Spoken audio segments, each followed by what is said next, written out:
Good afternoon, everyone. We're going to get going here in about a minute. We're just going to let more people join on as we get going here, and we'll get going in about 1 minute.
Okay, good afternoon, everyone. Thank you for joining this afternoon on this beautiful day. I know everyone is very busy, so I appreciate so many people taking the time to log in today for what is the Prairie Watershed Climate Program webinar speaker series number 3 on the topic of rotational grazing on your farm. My name is Dan Cox, and I'm the project manager for Manitoba, the Manitoba Association of Watersheds. While as the lead recipient of the PWC program through funding from the On-Farm Climate Action Fund. I would like to thank some of our project partners before we get going here. Obviously, the watershed districts in Manitoba and the Saskatchewan Association of Watersheds in Saskatchewan for being the delivery agents of PWCP, as well as I'd like to thank Manitoba Forage and Grassland Association for all their support on the communication side and setting up, helping set up the PWCP speaker series over the summer here with their support. And of course, Agriculture and Agri-Food Canada, who are the funders of the PWCP program through the On-Farm Climate Action Fund. We'll go down to slide number 2. Today's session is available. CEUs are available under crop management for today's session. So if you are a professional agrologist and are able to collect CEU credits, please, you can scan the code on your screen on your mobile device, and you'll receive your CEUs immediately. If you don't have the ability to do it through the app, you can email us after the event, and we can make sure that your attendance is noted on the sign-in sheet. But if you can, use the code, the QR code on the screen to log in and receive your CEUs. And we'll show the code, this QR code again at the end if you didn't have a chance today or right now. For our number 3, So a few reminders. This is a webinar format. The presentation is being recorded, and it will be posted to the Manitoba Association of Watersheds YouTube, just like speaker series number 1 and speaker series number 2. We will be using the Q&A function in Zoom to put forward your questions. So if you have questions throughout, please enter your questions in the Q&A function, or using the Q&A function, and we will answer those questions with our speaker at the end, and many as we can as time permits. And if there is any unanswered questions, they'll be followed up by Ma following today's event. I think many of you, if not all of you, on the webinar today are very familiar with the PWCP Prairie Watershed Climate Program and the 3 BMPs that it supports: cover cropping and nitrogen management, both of which were covered under speaker series 1 and number 2. And then number 3 is rotational grazing, which is the topic we'll be covering today, and specifically expanding the adoption of rotational grazing through funding from PWCP. And with that, I will introduce our today's speaker. And we're very happy to have her here with us today. And that is Kristelle Harper from Circle H Farms and Solar Nutrition. Kristelle provided us with a great bio that I will read out here today. Kristelle graduated with a degree in animal science in 2016, and then a diploma in applied sustainable ranching in 2020. In 2023, she obtained her PAG designation. And before going to university and college, she loved having father and daughter grazing workshop days. And she believes that her passion for pasture management was obtained through those events that they went on together. Returning to the farm in 2016, she purchased breeding stock to start increasing their beef cattle herd while working at the Manitoba Beef and Forage Initiatives. In 2018, they were awarded the Environmental Stewardship Award for their farming management system. In 2021, she became a farm management consultant at MNP in Brandon and officially moved back to the farm with her partner in 2020. In 2022, they welcomed a baby boy and loved seeing his passion for the outdoors and livestock. Circle H Farms is a regenerative, family-run beef seed stock operation in Brandon, Manitoba, focused on soil, plant, and animal health. Animals culled from the breeding program are forage finished and sold direct to the consumer through Solar Nutrition. Solar Nutrition has also partnered with like-minded producers to sell regeneratively raised bison, pork, dog treats, as well as candles, soap, lotion, and lip balm. And so I'm pleased to welcome Kristelle Harper to today's workshop, and I'll let you take it away. Thank you, Dan. Have like half my intro of my own talk, but I forgot that I put that in the bio. But yeah, it was good to see. So go ahead. My son, if he would see this little photo, he'd be mooing at the cows. So it's really exciting to see that passion come through. Anyway, got distracted by the baby already. So rotational grazing for your farm. Just a quick outline. What we're going to talk about today. So kind of more about my background. Circle H Farms before, during, and after our transition, or our transitioning, as we're always changing. Some principles that we use for adaptive multi-paddock grazing or high stock density grazing. I use those pretty interchangeable. So both of them are up there. How we have transitioned cropland to pasture land using cover crops. Some of our must-have tools to make what we do very efficient. And then how can it apply on your operation? So like Dan said, I graduated, the top left is the animal science program out of U of S. And the bottom photo there is the applied sustainable ranching program. So that is out of Williams Lake through Thompson River University. And it is the best and easy way to describe it is it's like ACC's agribusiness, but it's solely on livestock, small scale enterprise, and fully regenerative farming management styles. So you get your financials on top of that. It's a really one of a kind program in Canada that you can do distance ed or go live on host ranches. So it's really, really one of my passions too.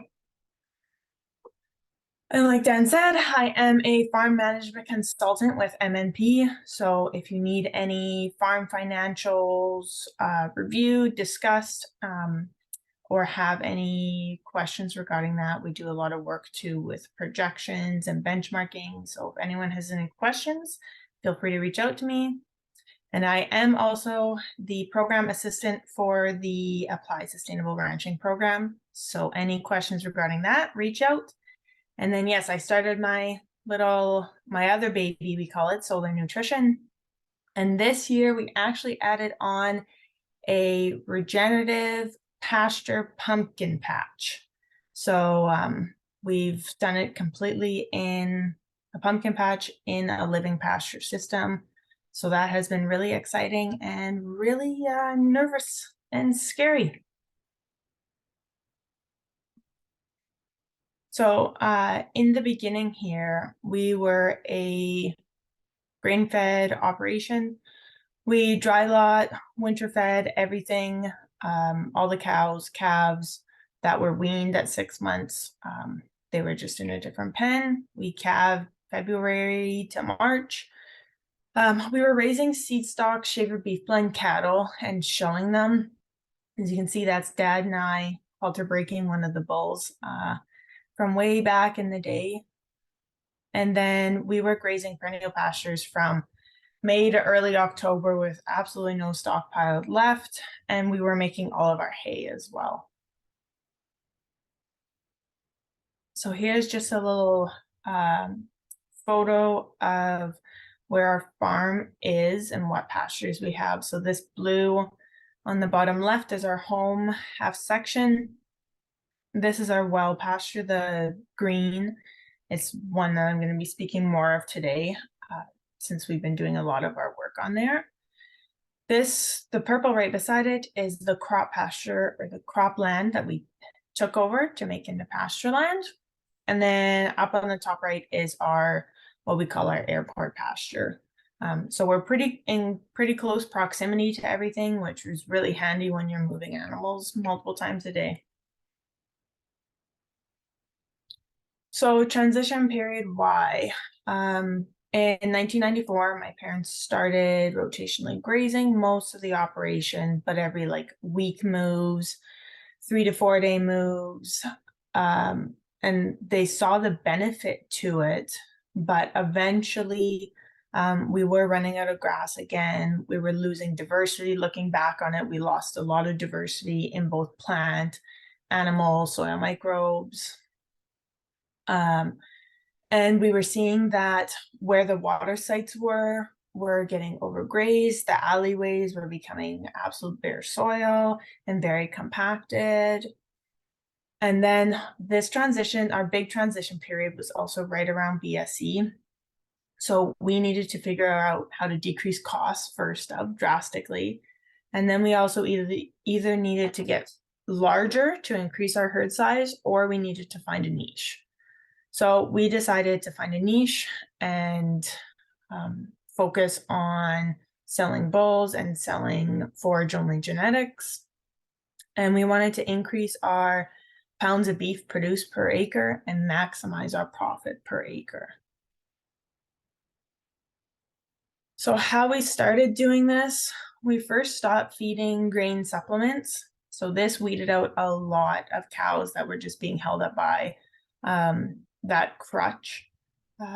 So there were a few hard years to find the genetics that worked for us, but we are there now and very happy. We were building infrastructure always. So we put in 2 offsite watering systems, one being solar panel motion sensor for our winter water system. Put in many miles of pasture pipelines. Then we also this year with funding with the watersheds that we received, we're able to upgrade our summer water troughs to a more mobile water trough that's a lot easier to move.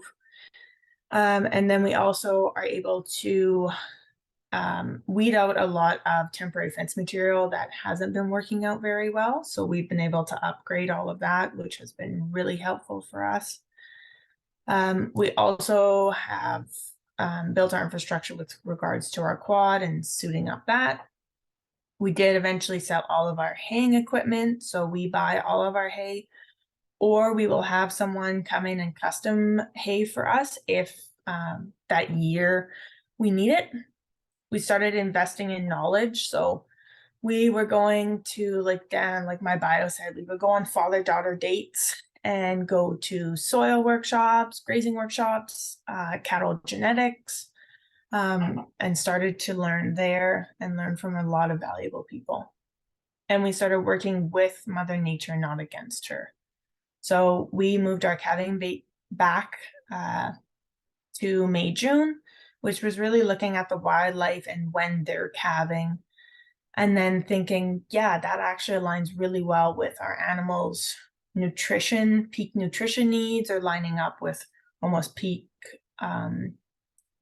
pasture production and quality. So that worked out a lot more. We're able to kind of push the animals a little bit harder in the winter season because we're not going to be calving them during winter. So goals we made during this transition, we wanted to rethink why we do what we do. So every time we have a management question, we ask ourselves, how does this affect our resource? And we're, like I said, we're following Mother Nature's principles, and we started to, and we were focusing on managing the critters under our feet. So making sure we're creating an environment that the soil microbes can actually thrive in, making sure there's food there for them. And then secondary is feeding the cows. So the left is just a photo of our cows. I think that was 2007 or 8. And they're the width of the pen there. So we have been doing this now for quite a while, which has been really interesting. Sorry, that photo's got to be like 2015. So here on the right is just low stock density grazing versus high stock density grazing in response to stocking rate. So both of those photos have 10 steers on that land for 27 days. So same stocking rate, the only difference is the density. So on the left, they obviously get the whole paddock for those 27 days. So that's never allowing any of the paddock to rest. Whereas on the right side, every single day they're going to move. So that allows, they're going to just be grazing that one little piece of land, and that allows the rest of the paddock that they're not grazing 27 days rest or recovery before it's being grazed again. So some of the principles of adaptive multi-paddock grazing, which I stole from Alan Williams' intro. So if you search Alan Williams, if you're new to this type of grazing, I would highly suggest to search his stuff. You can see webinars he's done and some other production stuff that he's put out, which is really nice. So it's really goal orientated. We have a goal for each of those different color paddocks that I showed you. We have a goal for each of them each year of how we want to graze them. We have a goal for how we want the cattle to be production wise. So it's grazing our 700 weights steers that we brought in this year is a lot different to grazing the cow calf pairs with regards to how we're able to utilize them to impact the pasture. And that goal can also change throughout the year too. It's a very flexible system. So like I showed you last slide, stocking density versus stocking rate. It's mainly all about stock density. So pounds of livestock per acre, not the acres per head. Management and flexibility are key to this. And it's also very easy to make a mistake on this system, but it's also way easier to fix the mistake. If you accidentally make the paddock too small and they graze more forage than what you were thinking of, well, then you're just able to rest that or have more recovery on that piece. Or if it is, it's a half an acre in 600 acres. It's not the end of the world. You learn from it. Frequent moves and frequent rest. It doesn't take that long to move our cattle. Even larger groups, we've had up to 600 head, and we're able to move them daily within an hour to move them, their water, fences, and get set up for the next day. So the major thing here with that rest is allowing the plant root system to fully recover. So that means that they're able to photosynthesize and return nutrients, return that carbon to the plant roots. So we're looking at grazing those plants again when they just get into bud. Then that root system is fully recovered. And this, Alan has here, compounding and cascading effects. We like to say it's like a bucking bull. Once you get going on the system, you just got to hold on for dear life because everything just starts building. The forage production gets better. Your forage diversity gets better. Your animal health gets better. Your water infiltration gets better. And everything just starts going up and up and up. And it is highly reliant on temporary fencing technology. And there are a lot of ways that we've been able to make this really efficient for our system. So what principles we use exactly? So every time we regaze a pasture, if it's in the same growing season or the next growing season, we're going to be changing the stock density that we're using on it. We're going to be changing the forage utilization, or we're going to be changing the design. So for example, if we have a drought year, we're probably going to take more forage off to allow for a slower rotation and a longer recovery of those plants. So then the next year, we're probably going to do a quicker rotation, so less forage utilized by the cows, more forage put down for those microbes for the soil. We call it our soil bank. So we're depositing our soil bank that year because the previous year we pulled from it. And then also paddock design. So if you have a long, skinny design, the animals are more likely to trample more forage, whereas a square paddock, they're more able to actually consume that forage. So it depends on what your goal is again. We always want to keep the ground covered. We are on very sandy soil, and actually the wild pasture I'm talking about today used to be owned by the research farm, and they sold it because the soil variation on it was too great to do any research. So like I said, we manage and feed the soil microbes, even almost primary to the cattle, because if you focus on the soil and focus on those soil microbes, they take care of feeding the cattle. The production that you get from it will take care of that. We want to increase diversity, not only plant, microbe, animal, wildlife, everything. We want to keep a living root as long as possible. So we've had, I think it was January 18th, the one year, I think in 2019, I dug through some snow and I found a lot of the grass was still green. So we still had green photosynthesizing. I cannot say that word. In January. So I encourage you guys, dig through the snow, see what you still have living in the pasture throughout the winter. And then kind of benchmark that and come back the next year and just see how that's improving. And we also want a diverse solar panel. So we call our plants a solar panel. So we want different levels of a solar panel for height-wise. We want different shapes of the solar panel for their leaves. Again, just as diverse and as full as possible. So this is our wild pasture. Around 2000, it was all seeded down to either hay or pasture system. And the yellow is permanent fence that was put in. Then, so from 2006 to 2013 is when we started kind of doing our slow rotation. We put in all this cross fencing and the water system. So in the middle, that black is a corral with water. And then it tees out from all there so we can have water in every single site. And then each of the paddocks is about 8 acres. So this is really easy to talk about and record because it's very, very simple, which I know it's not for every operation. But so we were doing 2006 to 2013, 32 pairs, which was about 400 or 45,000 pounds. And we were moving them every 3 to 4 days. So that's about 60 days rest. So historically about 5,500 pounds per acre. Getting there late May, leaving early October with 0 grass left over. Then this was our 2014, our first graze.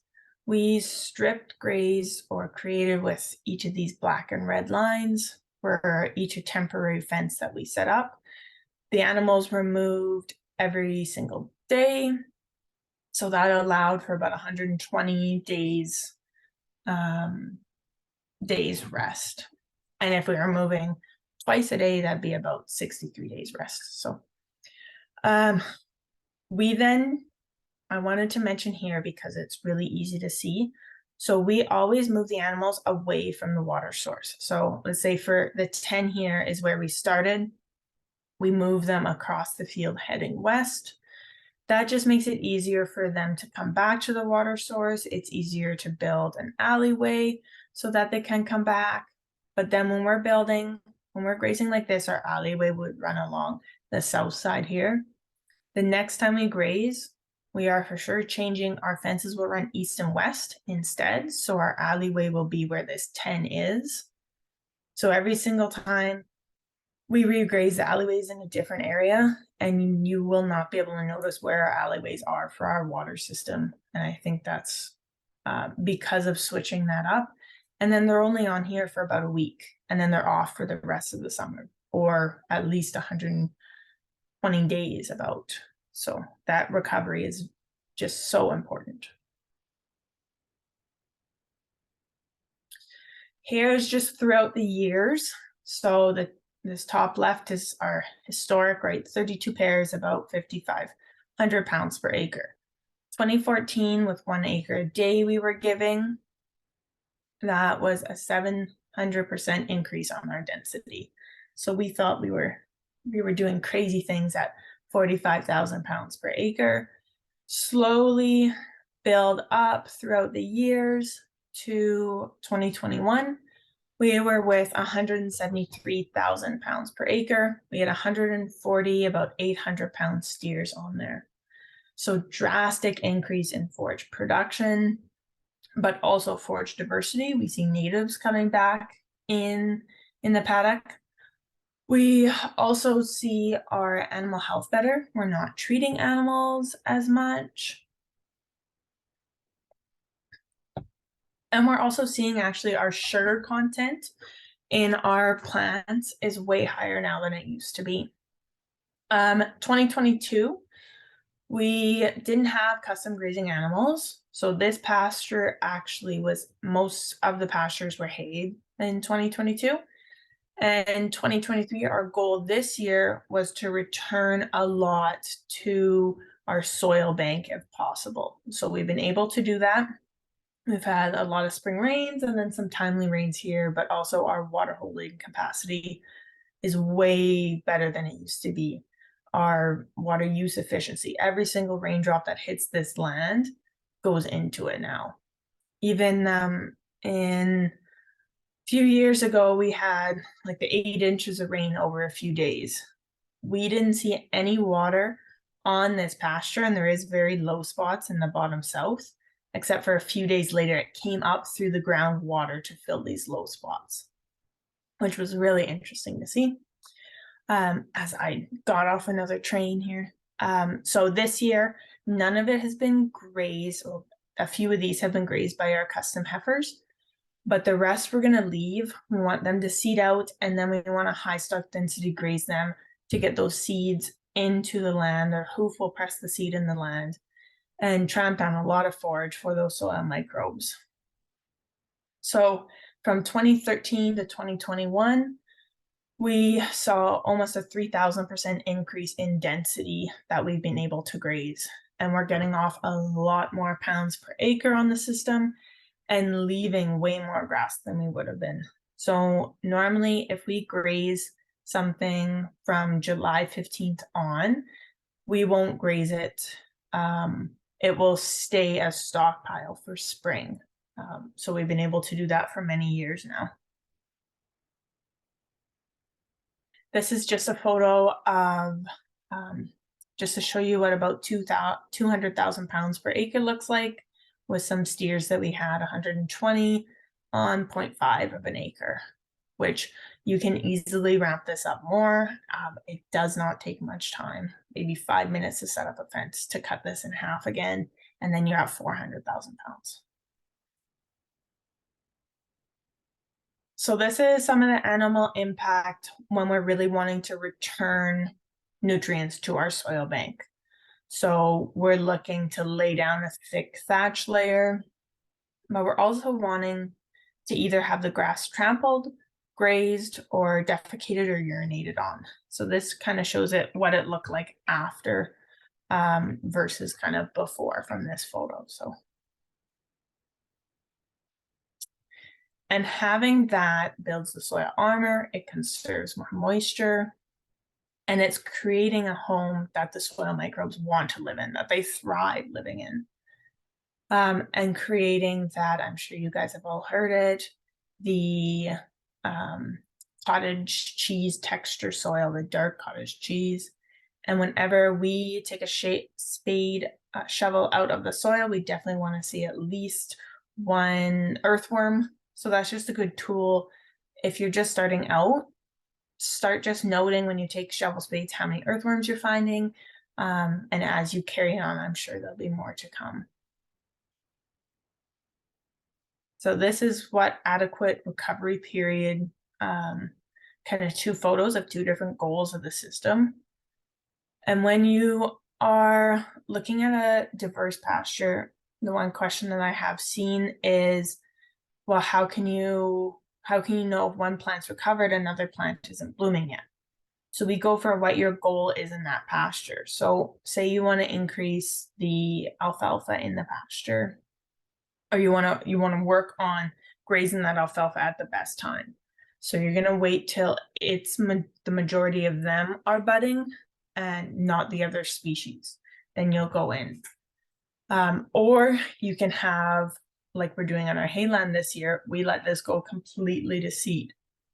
So then we're able to, quote unquote, reseed the pasture with our cows, or have them help for some reseeding. So we normally do that reseeding on at least 1 or 2 pastures a year that are needing it. And we haven't had to reseed any pasture in my lifetime on the farm. Another question we always get is, how do you know when to move the animals? So when we go first into a paddock now, we're not looking at the animals. We're looking at the forage utilization, any wolfy species that are in it that they didn't graze. Do we need to increase our stock density then? Are they trampling much versus consuming much? And then we're looking at the cow manure. So we want to see a pumpkin pie texture. With each drop in the manure, you want to see each ripple that comes out, and then the final drop in here. And then also on this cow, it's hard to see in a photo, but I think you can see this. So this is her hip bone, and her ribs on her left side will be her rumen fill. So if you can see a divot here, kind of in her dark area where she hasn't shut it off, that divot is the rumen fill. So she would probably be about half full. You can definitely see them when they're empty, or when they're super full, there will be no divot. They'll be expanded out.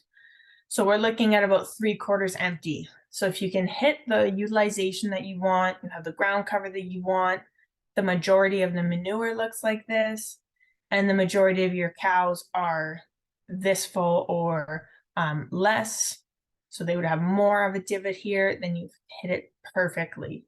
And then if not, you keep playing around with paddock size and timing.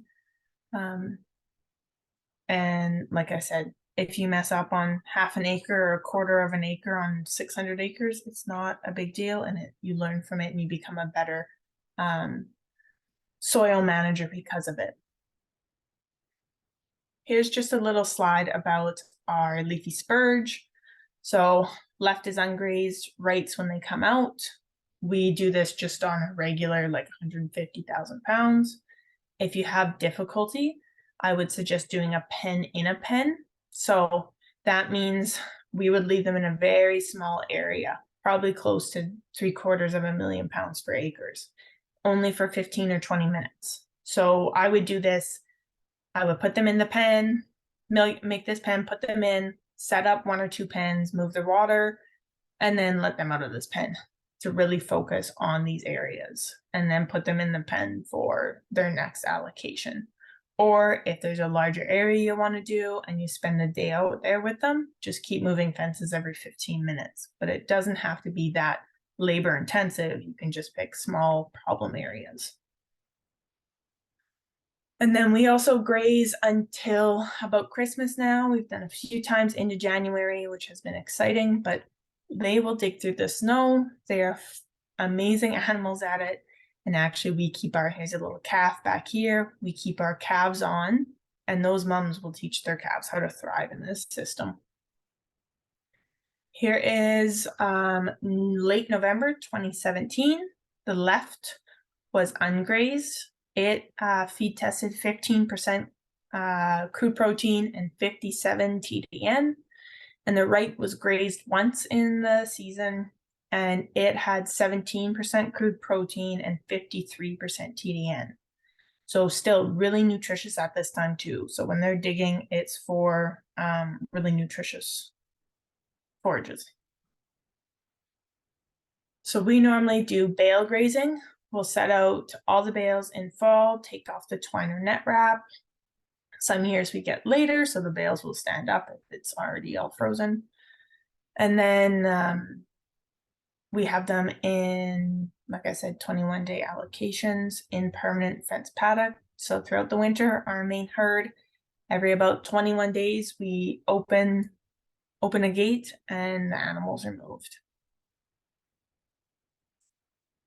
This is kind of what it looks like after it, really working on building that thatch layer. You do this on areas that need improvement, and just once, and then we haven't returned to one site yet because it is pretty condensed for all of them.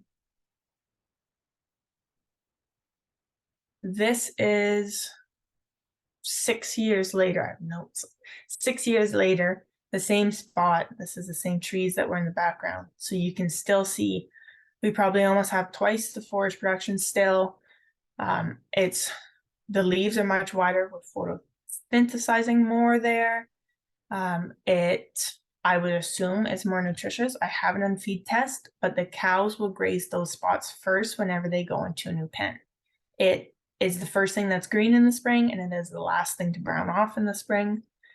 And here's me. I'm almost 6 feet tall, and that section milk vetch is way taller than me and curled over, so it's probably about 7 feet in length. So a little bit on how we transition cropland to pasture land in our one system. This was non-fence pasture land right along the highway, or non-fence cropland, sorry. Very saline in a low spot, lots of years that they couldn't get a crop even planted, so that's why we have been renting it. So first, we did 2 diverse cover crops a year, one spring and one fall, and we took it off and haylaged it because it wasn't fenced. And we weren't really excited to put in the financial burden of a fence so we could graze it. But the next year we did put in a fence. I did a spring diverse cover crop and a fall cover crop with perennials. And we like to say that we seeded the dandelions a bit too much because this is what it looked like for many years after in the spring. We fed the bees really well. Our cows eat the dandelions just fine, so they were fine with it. It just looked like an eyesore. I made a lot of farmers, I think, have the chemical itches to come and spray it for us. And then, so it's been about 7 years that we've had that pasture. And so the first 2 years were cover crops. And now 5 years later, we are seeing such an improvement in it. With regards to forage production, we've been seeing a lot of slow improvements with regards to the salinity of it, the wet spots not being as wet, foxtail barley's coming down, but this year's it really took off. So that's been really exciting to see. Some tools we just love. Horse-eye quad. My horse I call her because Dad will never let me have a horse on the farm. So we have a wire jumper on it. We have, of course, for all of our pigtails, reels, everything. On the left side of the quad has a wire unroller, so you don't have to get off the quad to set up a fence. And then we also have a kind of custom-made razor grazer mock that our cousins did for us. So the razor grazer mock has all the same features. It has a pigtail storage, our solar panel on it, about 2 miles worth of turbo wire, solar panel. We just have the solar panel fencer in the background here, and we use it that way. Or for this instance where we're crop residue, this is right next to our home half. So we hook it right up to the fence and run off the fencer there. But it's been really helpful in grazing croplands or grazing crop residue or wet areas beside pastures. We can quickly run out this line. Or bringing the animals home. We normally just walk them home, so that is really helpful too. We also have bat latches as well. I don't have a photo of them, but Penn's Agro have been really helpful to us. So that both are automatic solar power gate or wire lifters. Great tool if you're moving multiple times a day, but can only get out once a day, like us people that also work full-time. Or if you're further away from your operation and you want to move one time a day, but not going out there every single day, you can set this up and have them move multiple times throughout the week, and then go out there even on the weekends and change them. Also very important are your animal genetics, the animals that are harvesting this, the forages for you, to make sure they're efficient at converting the forage into pounds too. So if anyone has any questions, I do not have time, although I could talk about cattle genetics for hours. Call, I have my contact information, so reach out afterwards if you want to. Now, just quickly, we have a diversity of breeds. We're grazing from even early April to end of December. We're custom grazing 120 plus head per year on top of our existing cow herd already. Grass only. The cows and calves are on pasture 365 days a year. And we're weaning at 10 or 11 months old. So having that animal on the cow over winter has been really amazing to see how much they pick up from mom, how they can thrive in our system. And labor, way less labor during the winter now. They're just out with mom.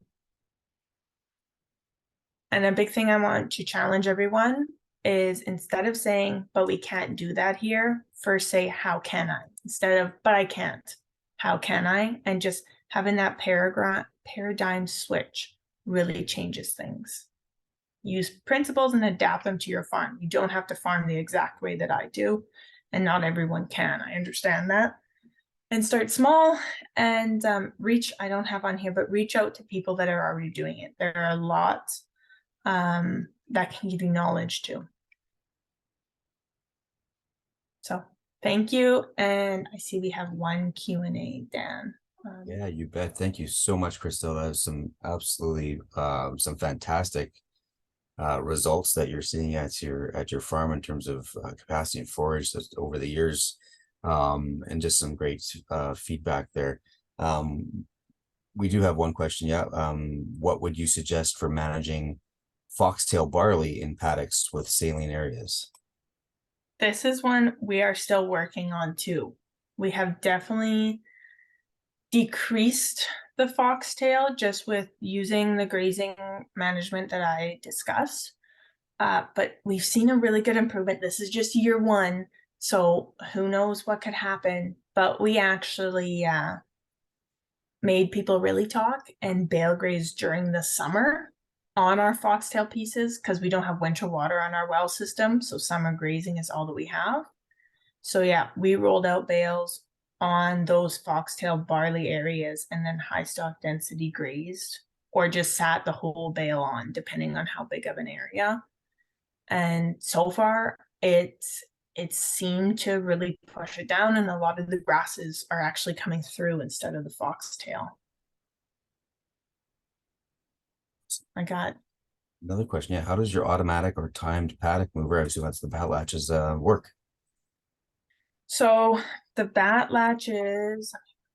So the bat latches, you set the date and time that you want to move up to a week in advance, and when that is triggered, like it keeps track of the time when it has the time that you set it, then this little I'm such a girl sometimes. The little Meduer here, the little spindle, just rotates and that will release the spring gate and go back. Now a Penn's Agro lifter, it's kind of what we've leaned to in recent years, because for these bat latches, you have to set up a post on either end. Like we have this white post here in the background that holds our reel, and then a little pigtail post that's holding the bat latch.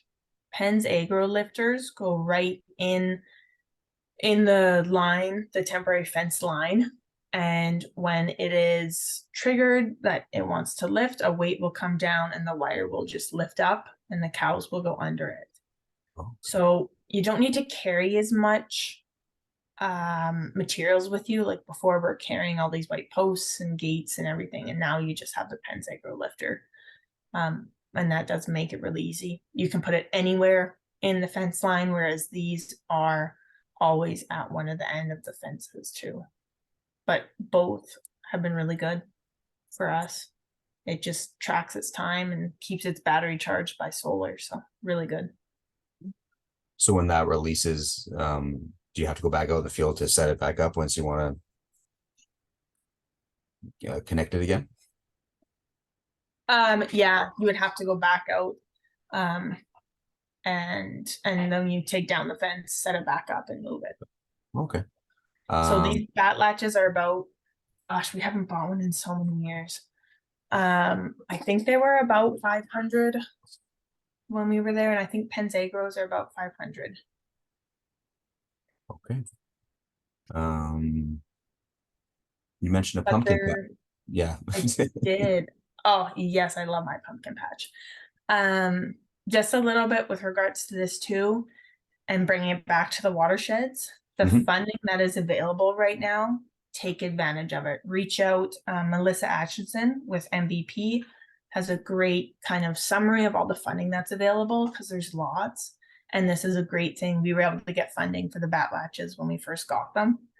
And so yeah, reach out to those funding sources because there's funding out there and this is a perfect way to help that financial burden That's great to hear. while improving it. That was definitely going to be one of my questions. Aside from the Q&A, was how has programs like PWCP or any other watershed district funding that goes to them helped out. I know you mentioned improvements to your watering systems, improvements to upgrading your fencing and stuff like that. So that's great to hear that there is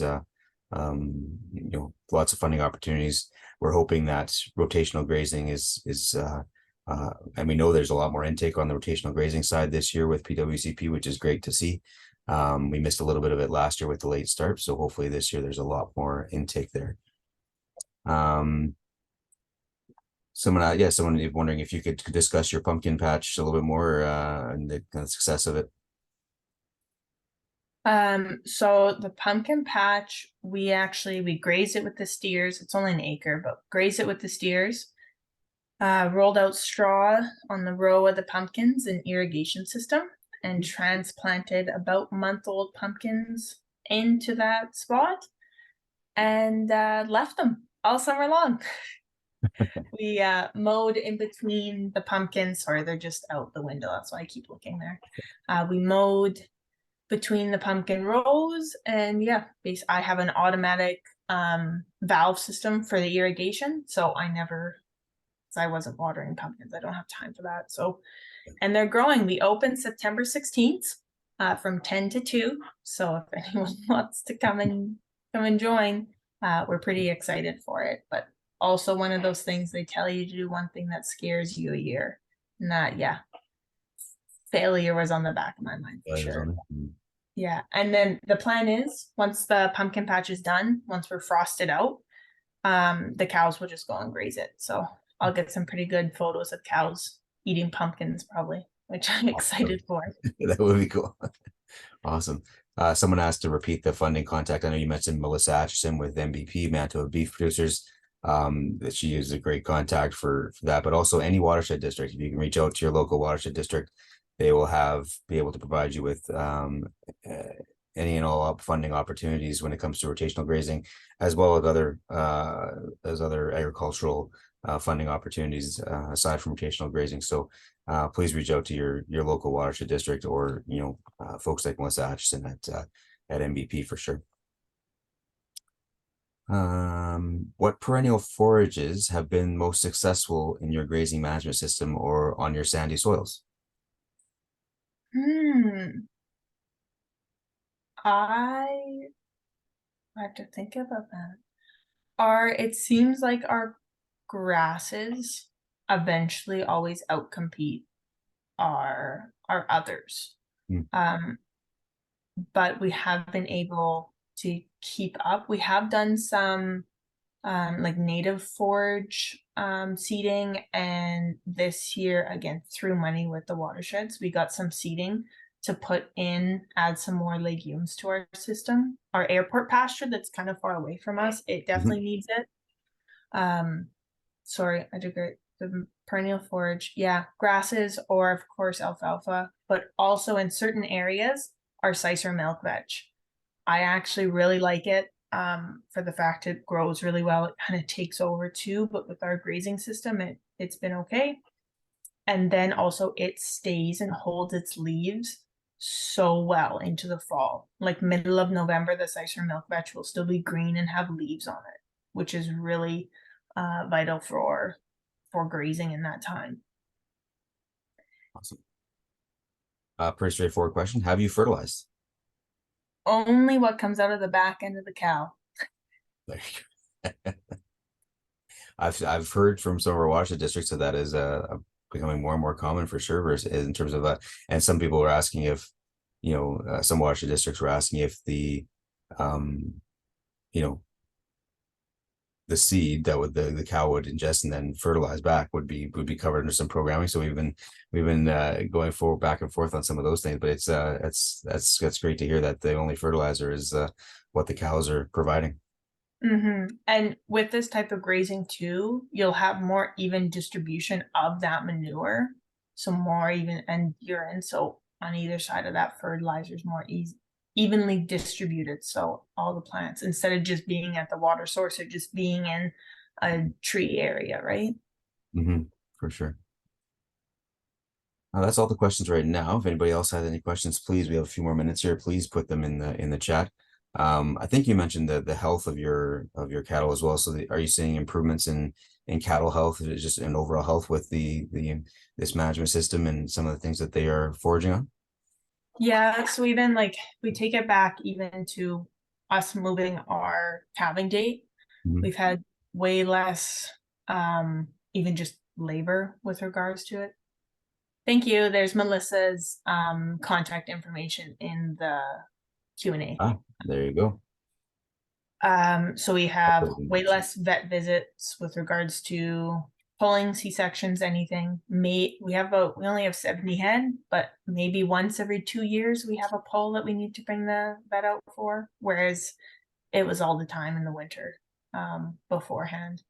We see less instances of foot rot, less instances of pink eye. We did go about 5 years ago. We had a pink eye epidemic that went through the farm, but we're just seeing overall less less money spent on medication and vet coming out and everything like that.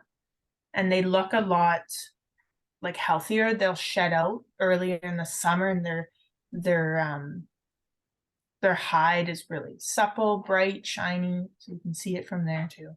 Awesome. One more question here, a couple more coming in. What's your favorite cover crop blend for best gains? This, we really worked with our cover. Well, we were doing the cover crops before they had custom mixes. Hmm. So I really urge people to do more of a custom cover crop blend, unless like you have to think of your goal that you have for that pasture, for what you're looking for in gains. And then I would do a cover crop, like custom mix, working with animal nutritionists, working with that seed specialist to see what will work best on your operation for your cattle, stuff like that. We really, sorry, I can't really give you a best gains one. Yeah, that's what I would do though. If you aren't fertilizing, are you certified as organic? Why or why not? No, we're not certified as organic. The quickest way to put it is probably we're just lazy with paperwork for it, and there wouldn't be too much benefit for us. Like I wouldn't be able to sell my meat for much more. I'm already selling it as grass-fed, regenerative, local. Like I think I'm capped out on what I could sell it for, so there wouldn't be the payoff, I think. And with everyone else around us, isn't organic, so yeah, it would limit us, like our neighbor saying, hey, I couldn't get in to my crop this year, you want to graze it with your cows. Like the Mhm. flexibility that we have, we really enjoy. So we won't be able to crop residue graze like we do with our neighbors a lot of the time. Yeah. Or just using medication if we need, right? If our animals are sick or if they need a med, um, or something like that. We just like the flexibility without it, and there's not the payoff there for us, I don't think. Well, that makes sense. It sounds like a very thoughtful business decision that farmers probably have to go through whether they when they want to make that change to Mm-hmm. organic or not, and the amount of paperwork and restrict requirements and stuff like that would be a definitely will lead into that decision of whether it's beneficial and whether the payoff is there. Yeah. Um, And it could be not right for our farm, but it could be perfect for your farm too. yeah. So Luann is putting some things in the Q&A. I don't think everybody can see the Q&A, so I'll put them in the chat here so everyone can see in the chat. A link to a document that Melissa Atchison created regarding funding sources. I'll put that link in there. Thank you, Luann, for sharing that.